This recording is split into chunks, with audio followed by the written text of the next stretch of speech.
నమస్తే, welcome to today 18 news. Nirmal నుంచి ప్రకాశం వెళ్తున్న బస్సులో మహిళపై డ్రైవర్ అత్యాచారం. నోట్లో గుడ్డలు గుక్కి అత్యాచారం చేశారని మహిళ ఫిర్యాదు. మెడ్చల్ సమీపంలో బస్సు ఉండగా డయల్ 100కి ఫోన్ చేసి సమాచారం ఇచ్చిన మహిళ. అప్రమత్తమైన సిటీ పోలీసులు.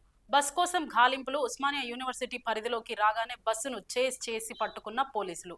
హరికృష్ణ ట్రావెల్స్ సంబంధించిన 2 డ్రైవర్లని అదుపులోకి తీసుకున్నామన్న పోలీస్ సమాచారం.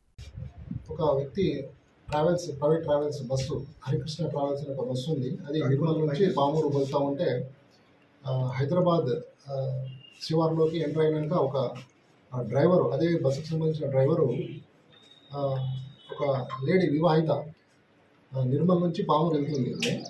అయితే ఆమెకి ఈ డ్రైవరు బలవంతం చేసేసి అత్యాచారం చేసిండు అని చెప్పేసి ఒక 100 కాల్ వస్తే ఎమ్మటే మన ఓయి పోలీస్ పెట్రోల్ కార్ తర్వాత బ్లూ కోట్ మొబైల్ 2 కూడా వెళ్ళేసి తార్నాక ఏరియాలో మన అగ్నిమాపక ఈ ఆఫీస్ కంటే ముందు 1011 బిలియన్ దగ్గర ఆ వెహికల్ని అబ్స్ట్రక్ట్ చేయడం జరిగింది. అయితే దానికంటే ముందే మెట్టుగూడ ఏరియాలో ఆ యొక్క అత్యాచారం చేసిన ఒక డ్రైవరు పేరు కృష్ణ అనే వ్యక్తి పారిపోవడం జరిగింది. దాంట్లో ఏంటంటే ఈమె ఇప్పుడు పోలీసులు పిలుస్తుందనే భయంతో ఆ డ్రైవరు మెట్టుగూడ ఏరియాలో బస్సు స్లో అయినాక అక్కడి నుంచి పారిపోవడం జరిగింది. అయితే ఇక్కడ డ్రైవింగ్ చేస్తున్న డ్రైవరు పేరు సిద్ధయ్య అనే వ్యక్తి మాకు అదుపులో ఉన్నాడు అని విచారిస్తున్నాము. ఇప్పుడు దానిపైన అయితే ఆ కంప్లైంట్ తీసుకొని ఆ లేడీ వివాహిత దగ్గర కంప్లైంట్ తీసుకొని కేసు రిజిస్టర్ చేయడం జరిగింది.